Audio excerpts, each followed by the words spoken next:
Hold on to your turkey legs because this week the news is absolutely wild. A liberal judge just overturned a unanimous jury verdict to save a Somali man who stole $7.2 million from the taxpayer.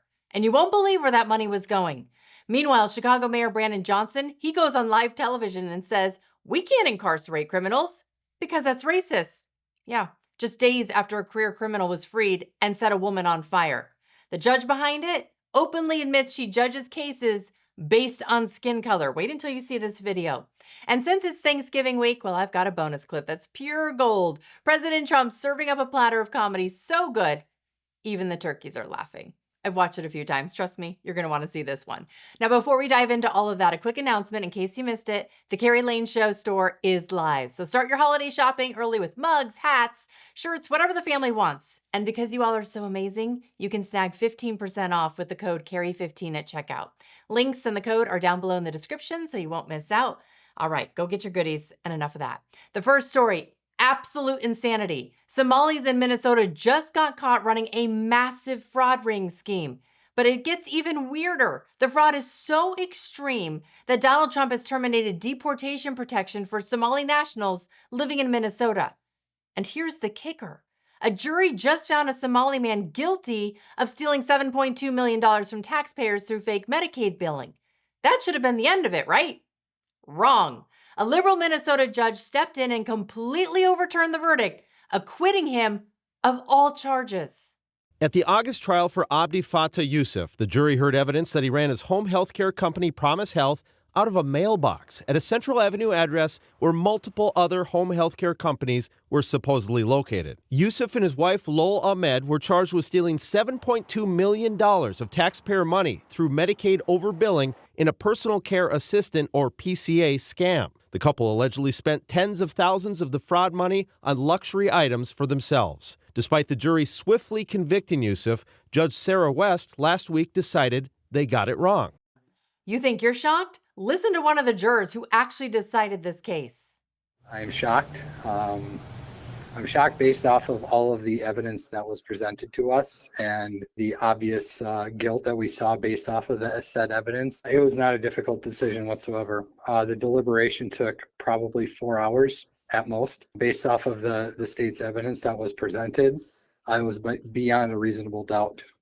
Tell me this ruling is not going to hold up. Now, the AG's office, they've already filed an appeal, which means the Minnesota Court of Appeals will review this, which could take months. And while that drags on, U.S. Congresswoman Ilhan Omar, she's openly admitting her allegiance is not with the United States of America. Waan ahay gabar Mareykanka laga doortay oo Kongresska Mareykanka ku jirto. Laakiin waxaan ahay gabar Soomaaliyeed, gabar idinku jinsi ah, gabar idinku af ah, gabar idinku diin ah, oo hadde qof iyadoo da'yar waddankeedii laga kaxeeyay wili xiise u qabto in maalin waddankeedii ay ku noolaato oo dadkeedii wax ay la wadaagto. Marka alxamdulillah waxaan rajaynayaa aniga iyo ilmahayga in aan hadde ku barbaariyo iyagana ilmahooda ay ku barbaariyaan dhulkii aniga aan ku soo koray. Taasna haddii ay suurtagelayso waa hadde shaqo badan inaan wada qabanaa hadduu Ilaahay yiraahdo. I guarantee you she's the ringleader in a lot of this. I mean, she openly admits she doesn't see herself as American at all, but as Somali, and actually says she wants to move back home to raise her kids there. So tell me, how on earth are we letting someone who rejects America represent the very people she refuses to call her own?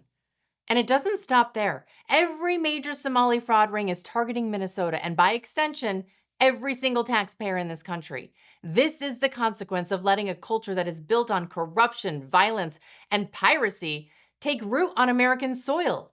And now, tragically, the next generation of Somali Americans is picking up the same destructive habits right here at home. They're already the most welfare-dependent immigrant group in the U.S., and they've been caught stealing $300 million in COVID relief funding that was meant for hungry children. Now, their latest scheme targets Minnesota's Medicaid Housing Stabilization Services program, which is supposed to help seniors and addicts find housing. But the program's rules were so loose that fraud exploded. Take a look at this. Costs went from $2.6 million in 2020 to $104 million in 2024. Already this year, they're at 61 million in just 6 months, meaning they're on track to hit $122 million if that trend continues. And why? Because 6 people are accused of defrauding HSS, and they're all members of the Somali community. But this just gets worse. Watch this. If we take a look at Minnesota's federally funded autism program.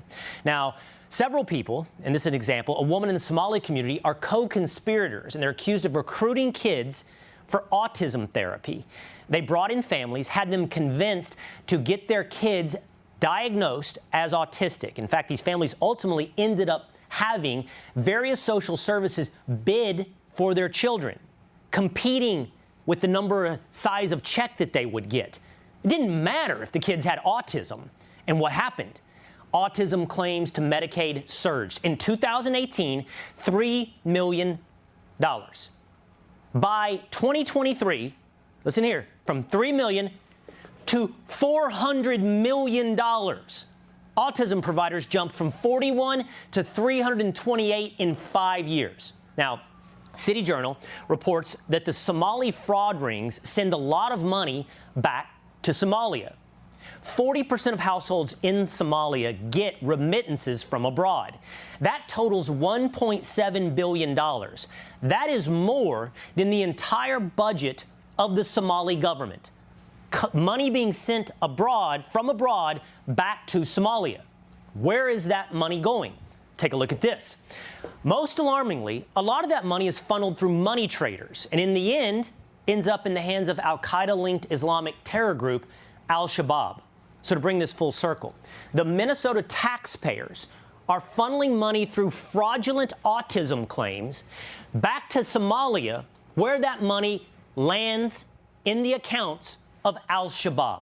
We are importing people from other countries who openly despise us, and they're shamelessly exploiting our generosity, our kindness, our willingness even to help at every turn. And then what do? They scam, rob, and they defraud us without hesitation or remorse. These people, as Ilhan Omar herself has made crystal clear, are not here because they love America or want the American dream or even cherish our way of life. No, they're here to funnel wealth back to their homeland while actively undermining and sabotaging ours. And watch this. As we saw previously, when speaking in front of her own community, Ilhan Omar says she wants to go back to Somalia. But when speaking to Americans, she says this. Somalis are not terrorizing this nation. We are helping it thrive. Somalis have always seen themselves as a fabric of this nation. So not only are we not going anywhere,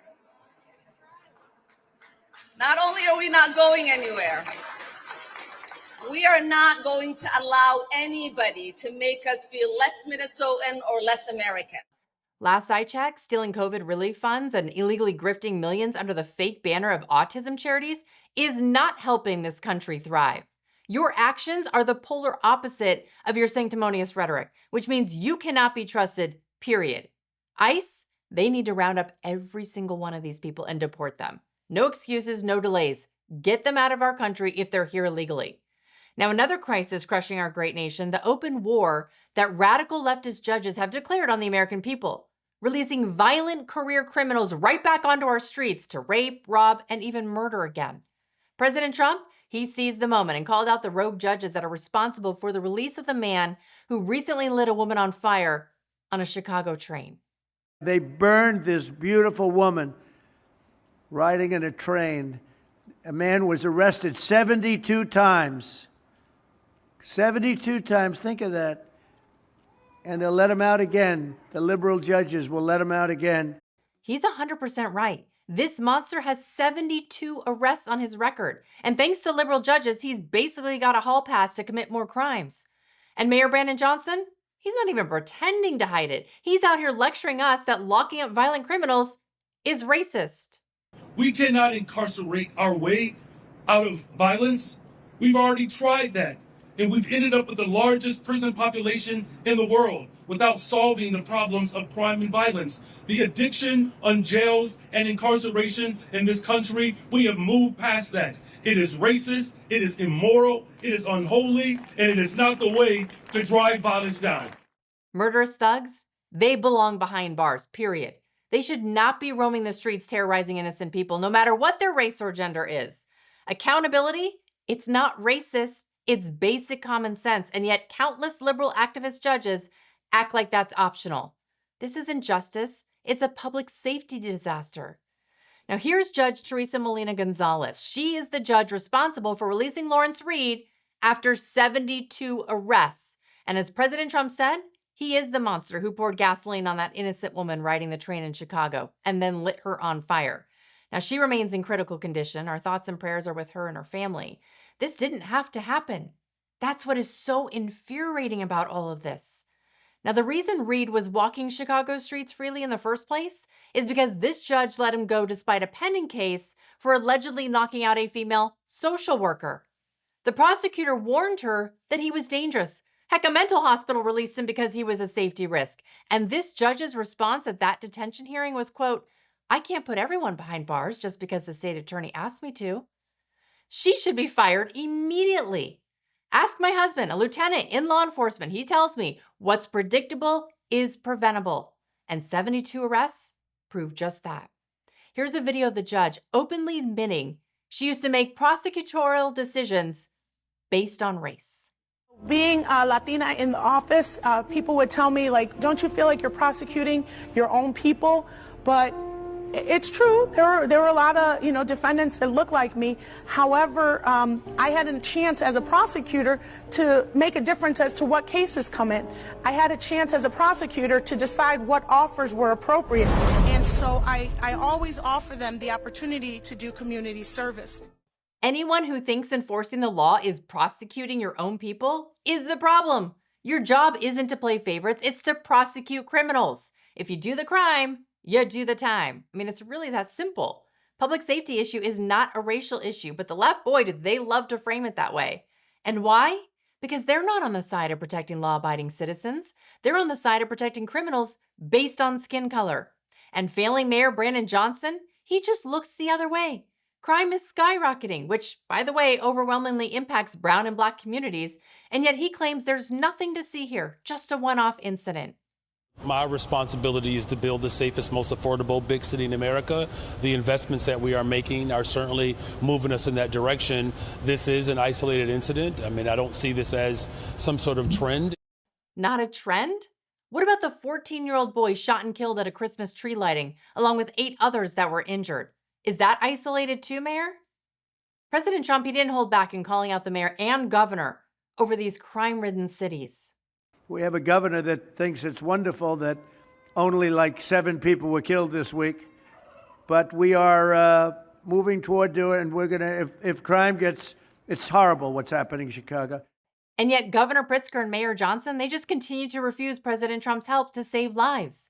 How did this ever become a partisan issue? Oh yeah, TDS. I guess all lives don't matter to the leadership in Chicago. Now, speaking of failed leadership, Governor Gaslight Newsom, he wrote this on X, quote, "We're suing the Trump administration for its unlawful cuts to homeless housing funding, cuts that threaten to rip permanent housing support from tens of thousands of California families. Trump's recklessness jeopardizes our housing stability. We will stop him." This coming from the guy who blew through billions of dollars to only grow homelessness? I'm not sure he has a leg to stand on getting upset when dad cuts off the credit card after his 10-year plan to end homelessness in San Francisco is now 22 years old. California State Auditor reports that homelessness has jumped from about 151,000 people living on the streets in 2019 to a staggering 181,000 in 2024. That's a steady climb uphill, not the dramatic decline that Newsom promised. And now he's wasting another $450 million on a new 911 system that doesn't work. They tried splitting the state into 4 regional zones, something no other state does, and it completely collapsed. So while Californians face wildfires and earthquakes, they're being told they have to wait until at least 2030 for a functioning system. Way to go, Gavin, another spectacular failure. Everything you seem to touch turns to chaos. And switching gears, since it's Thanksgiving week, the president took part in the tradition of pardoning turkeys, but this was anything but ordinary, which we wouldn't expect anything else from 47, right? Watch him find a way to masterfully troll the left during a turkey pardoning ceremony of all places. The turkeys being pardoned today go by the names of Gobble and Waddle. When I first saw their pictures, I thought we should send them, I shouldn't say this. I was going to call them Chuck and Nancy. But then I realized I wouldn't be pardoning them. I would never pardon those two people. I wouldn't pardon them. I wouldn't care what Melania told me. Darling, I think it would be a nice thing to do. I won't do it, darling. You gotta love it. Only Trump can turn a wholesome turkey pardon into a Thanksgiving Comedy Central roast. And nothing says Thanksgiving like gently reminding Washington that even poultry ranks higher on his forgiveness list. I mean, truly a unifying moment for the turkeys. Oh, and he wasn't done. He made sure to spread a little holiday shade in the direction of Joe Biden. He used an auto pen last year for the turkey's pardon. So I have the official duty to determine, and I have determined that last year's turkey pardons are totally invalid,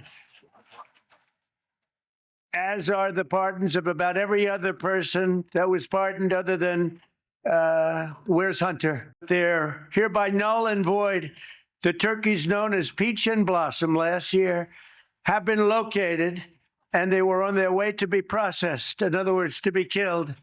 But I have stopped that journey, and I am officially pardoning them, and they will not be served for Thanksgiving dinner.